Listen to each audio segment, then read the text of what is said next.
अस्सलामुअलैकुम फ्रेंड्स, मैं गुलाम मोहिउद्दीन। मैं आपका अपने यूट्यूब चैनल मेडिकल मिस्टर पे स्वागत करता हूं।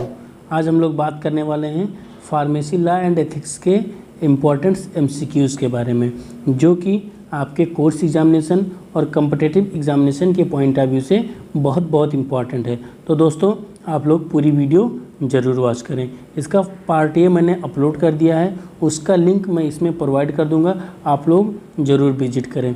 चलिए स्टार्ट करते हैं फर्स्ट क्वेश्चन की तरफ। Which of the following is a regulatory authority for pharmacist in India. India में फार्मासिस्ट की रेगुलेटरी अथॉरिटी क्या है? Food safety and standard authority of India, FSSAI या CDSCO या NPPA या ministry of health and family welfare MHFW। तो इसमें आपका करेक्ट आंसर हो जाएगा option number B, CDSCO, central drug standard control organisation, जो होती है इंडिया में फार्मासिस्ट की रेगुलेटरी अथॉरिटी मानी जाती है। नेक्स्ट क्वेश्चन है आपका, in state pharmacy council all followings are ex officio member except then. मतलब जो स्टेट फार्मेसी काउंसिल होता है उसमें कौन से मेंबर्स एक्स ऑफिशियो हैं उनको छोड़ के, मतलब किसको छोड़ के सारे मेंबर बाकी एक्स ऑफिशियो मेंबर हैं। तो जो एक्सेप्ट देन है वो कौन मेंबर है? फर्स्ट ऑप्शन है प्रेसिडेंट ऑफ इंडिया, दूसरा chief administrator medical officer of state, तीसरा है the officer in charge of drug control organisation, चौथा है गवर्नमेंट एनालिस्ट।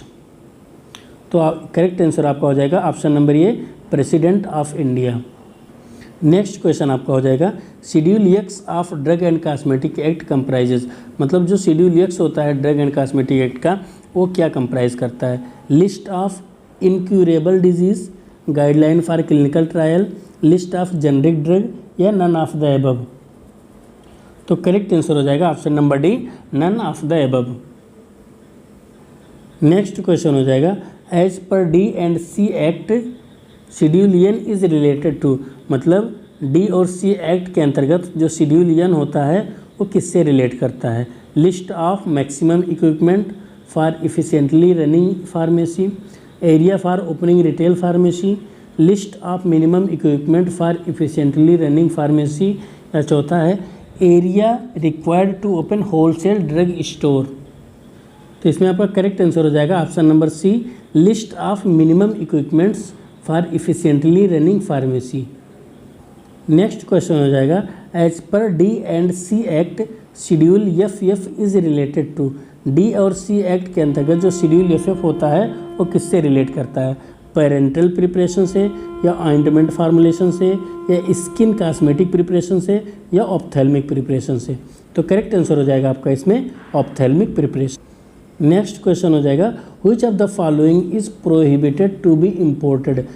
कौन सा ड्रग इंपोर्ट करने के लिए प्रोहिबिट किया गया है, मतलब रोका गया है?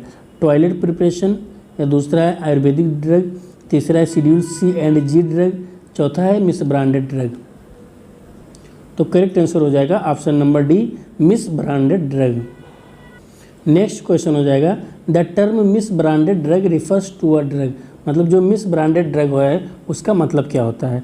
Contains incorrect labelling information, is a सब स्टैंडर्ड क्वालिटी, इज एडल्ट्रेटेड, या इज काउंटरफिट। तो करेक्ट आंसर हो जाएगा कंटेंस इनकरेक्ट लेबलिंग इन्फॉर्मेशन। मतलब जो जिस ड्रग में लेबलिंग इन्फॉर्मेशन गलत होता है या इनकरेक्ट होता है तो उसको मिस ब्रांडेड ड्रग के नाम से जानते हैं। नेक्स्ट क्वेश्चन है, the first edition of Indian pharmacopoeia was published in the year. जो इंडियन फार्माकोपिया का फर्स्ट एडिशन है वो कब पब्लिश किया गया था? 1940 ईस्वी में, या 1950 में, या 1955 में, या 1985 ईस्वी में। तो करेक्ट आंसर हो जाएगा ऑप्शन नंबर सी, आंसर 1955 ईस्वी में जो फर्स्ट इंडियन फार्माकोपिया का एडिशन है वो पब्लिश किया गया था। नेक्स्ट क्वेश्चन है, coca opium and hemp come under. जो कोका ओपियम एंड हेम्प होते हैं वो किस एक्ट के अंतर्गत आते हैं? Insecticide act, poison act, dangerous drug act, या स्प्यूरियस ड्रग एक्ट। तो करेक्ट आंसर हो जाएगा option number C, dangerous drug act के अंतर्गत आता है। नेक्स्ट क्वेश्चन है आपका, the Indian pharmacopoeia is published by. जो इंडियन फार्माकोपिया है वो किसके द्वारा पब्लिश किया जाता है? वर्ल्ड हेल्थ ऑर्गेनाइजेशन के द्वारा, या इंडियन फार्माकोपियल कमीशन के द्वारा, या इंडियन फार्मास्यूटिकल एसोसिएशन के द्वारा, या ministry of health and family welfare के द्वारा। तो इसमें आपका करेक्ट आंसर हो जाएगा इंडियन फार्माकोपियल कमीशन के द्वारा, आईपीसी के द्वारा इंडियन फार्माकोपिया को पब्लिश किया जाता है। नेक्स्ट क्वेश्चन हो जाएगा pharmacy council of India is reconstituted. Pharmacy council of India every कितने साल पे रिकॉन्स्टिट्यूट किया जाता है, मतलब इसमें इलेक्शन होता है, तो जो इलेक्शन की वैलिडिटी होती है वो कितने साल तक होती है। फर्स्ट ऑप्शन है एवरी 2 ईयर, एवरी 3 ईयर, तीसरा है एवरी 5 ईयर, चौथा है एवरी 6 ईयर। तो इसमें आपका करेक्ट आंसर हो जाएगा हर 5 साल पे जो ये फार्मेसी काउंसिल ऑफ इंडिया है उसका कॉन्स्टिट्यूशन होता है। नेक्स्ट क्वेश्चन है आपका purpose of phase 3 trials. Phase 3 trials का पर्पस क्या होता है? To determine maximum tolerated dose in humans में मैक्सिमम टॉलरेटेड डोज को डिटरमाइन करना, फार्माकोडायनामिक इफेक्ट को डिटरमाइन करना, या एडवर्स इफेक्ट को डिटरमाइन करना। दूसरा है determine possible therapeutic use, effective dose range, effective dose range और पॉसिबल थेरेप्यूटिक यूज की को डिटरमाइन करना। तीसरा है efficacy and safety of drug in longer number of patient, मतलब 500 नंबर से पेशेंट अगर ज़्यादा हैं, लॉन्गर नंबर ऑफ पेशेंट हैं, तो उसमें इफिकेसी या सेफ्टी को पता किया जाता है। चौथा है लॉन्ग टाइम एडवर्स इफेक्ट ऑस्टर मार्केटिंग ड्रग। तो इसमें आपका करेक्ट आंसर हो जाएगा efficacy and safety of drug in longer number of patient. Next question है the term narcotic drug refers to drug that, मतलब नारकोटिक ड्रग किस ड्रग को रिफ़र किया जाता है? ऐसे ड्रग जो इंड्यूस स्लीपिंग होते हैं, मतलब स्लीप को इंड्यूस करवा देते हैं, या पेन को रिलीव कर देते हैं, या सेंट्रल नर्वस सिस्टम पे अपना इफेक्ट डालते हैं, या डाइजेशन को प्रमोट कर देते हैं। तो आपका करेक्ट आंसर हो जाएगा option number C, effect the central nervous system. जो ड्रग सीएनएस पे अपना इफेक्ट डालते हैं उनको हम नारकोटिक ड्रग बोलते हैं। नेक्स्ट क्वेश्चन है आपका standard for mechanical contraceptives comes under schedule dash as per D and C act. D और सी एक्ट के अंतर्गत जो मैकेनिकल कॉन्ट्रासेप्टिव्स होते हैं वो किस शेड्यूल के अंतर्गत आते हैं? शेड्यूल आर, या शेड्यूल एच, या शेड्यूल एस, या शेड्यूल ओ। तो इसमें आपका करेक्ट आंसर हो जाएगा ऑप्शन नंबर ये, शेड्यूल आर के अंतर्गत आते हैं। नेक्स्ट क्वेश्चन है आपका if drug is so coloured, मतलब अगर कोई ड्रग बहुत ज़्यादा कलर है, या बहुत ज़्यादा कोटेड किया गया है, या बहुत ज़्यादा पॉलिश कर दिया गया है, जिससे क्या है कि उसका जो थेरेप्यूटिक वैल्यू है वो डैमेज हो गया है। क्यों ये सब क्यों किया गया है? कि जो उसका अपीयरेंस है वो बेटर हो, मतलब जिससे क्या होगा कि जो थेरेप्यूटिक वैल्यू होगा वो कम हो जाएगा, मतलब उनके पर्पज़ से थेरेप्यूटिक वैल्यू को बढ़ा दिया गया है। तो उस ड्रग को क्या बोलते हैं?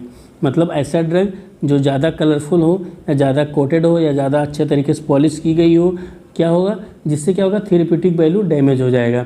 ऐसे ड्रग को गुड अपीयरेंस के लिए बनाया जाता है, या थेरेप्यूटिक वैल्यू को ज़्यादा होने के लिए बनाया जाता है। तो उस ड्रग को क्या बोलते हैं? Adulterated drug, spurious drug, misbranded drug, या ट्रू ड्रग।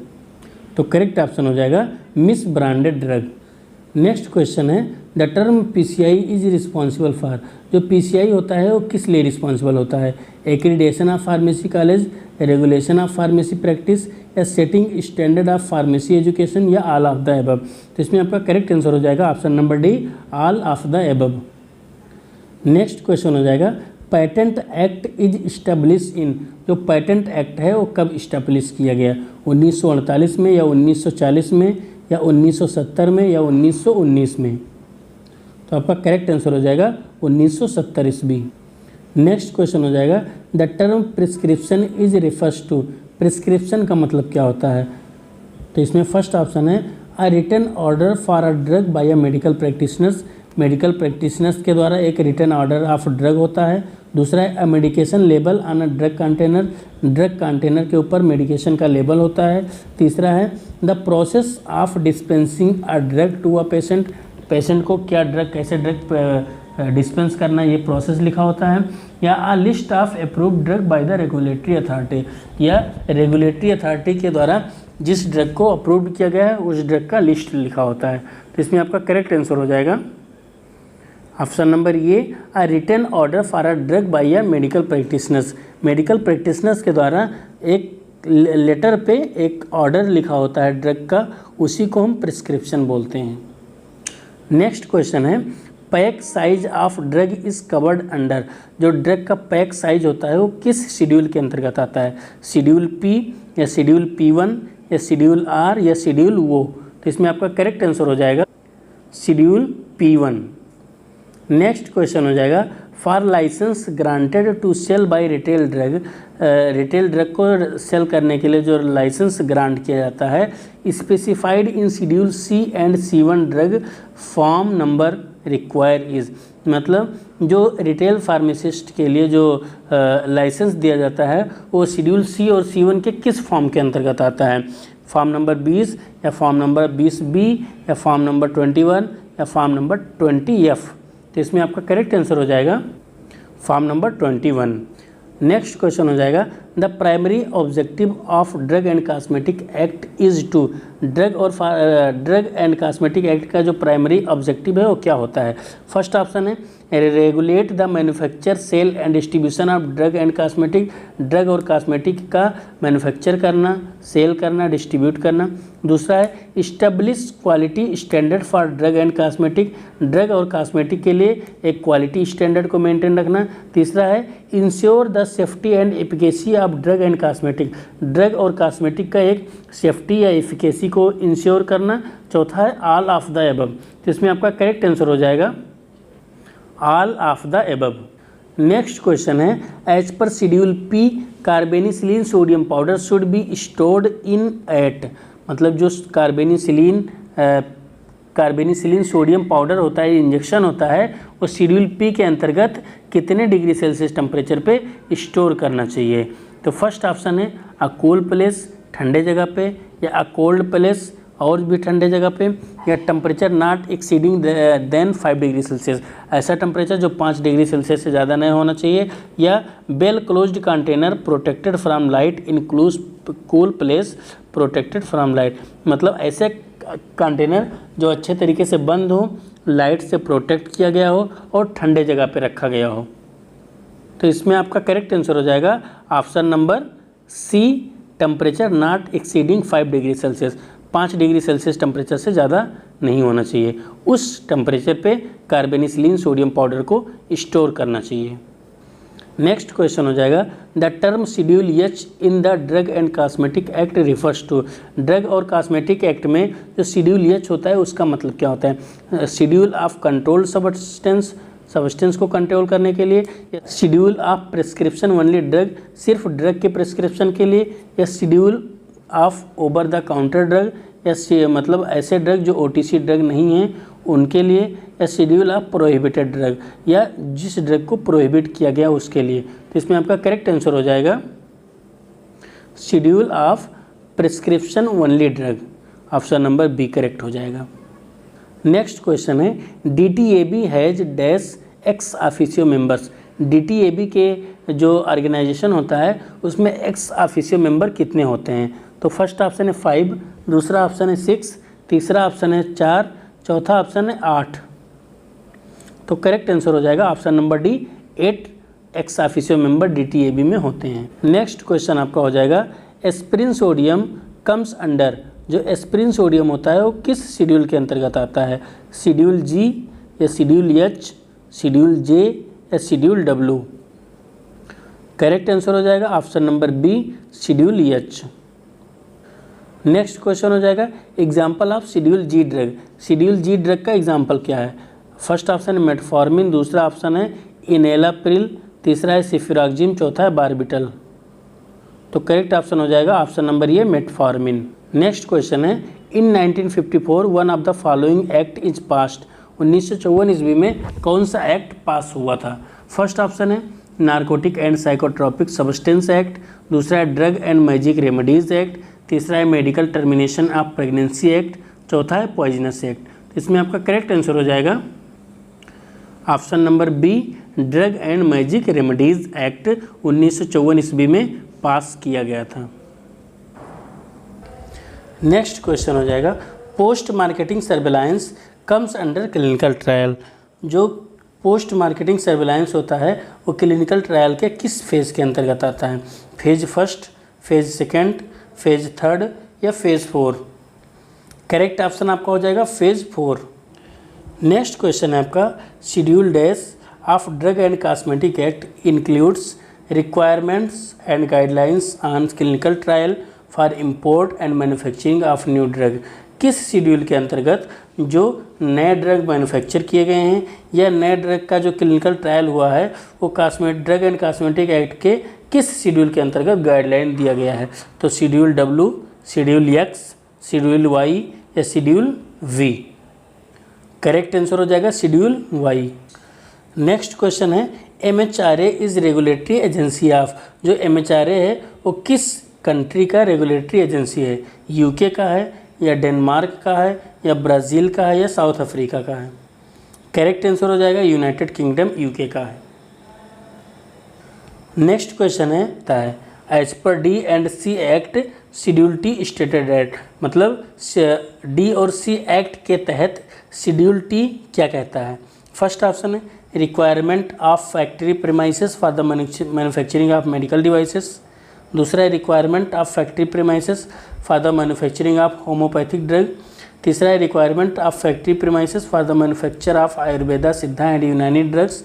चौथा है requirement of factory premises for the manufacturing of allopathic drug. तो इसमें आपका करेक्ट आंसर हो जाएगा option number C, requirement of factory premises for the manufacturing of Ayurveda, Siddha and Unani drugs. Next question हो जाएगा, the drug and cosmetic act was enacted in which year. जो drug और cosmetic act है वो किस ईयर में इनेक्ट हुआ? तो फर्स्ट ऑप्शन है 1940, दूसरा है 1950, तीसरा है 1960, चौथा है 1970। करेक्ट आंसर हो जाएगा ऑप्शन नंबर ये 1940। नेक्स्ट क्वेश्चन है आपका, list of drug which should be used by patient under medical supervision is covered under dash as per D and C act. D और C एक्ट के अंतर्गत किस schedule में जो पेशेंट एक लेटर या लिस्ट को यूज़ करते हैं जिसमें पेशेंट के डिटेल्स, ड्रग्स के डिटेल लिखे हुए होते हैं, जो मेडिकल सुपरवाइज़र के अंतर्गत यूज़ किया जाता है, वो किस शेड्यूल में आता है? Schedule G, schedule H, schedule I या शेड्यूल J? तो इसमें आपका करेक्ट आंसर हो शेड्यूल G।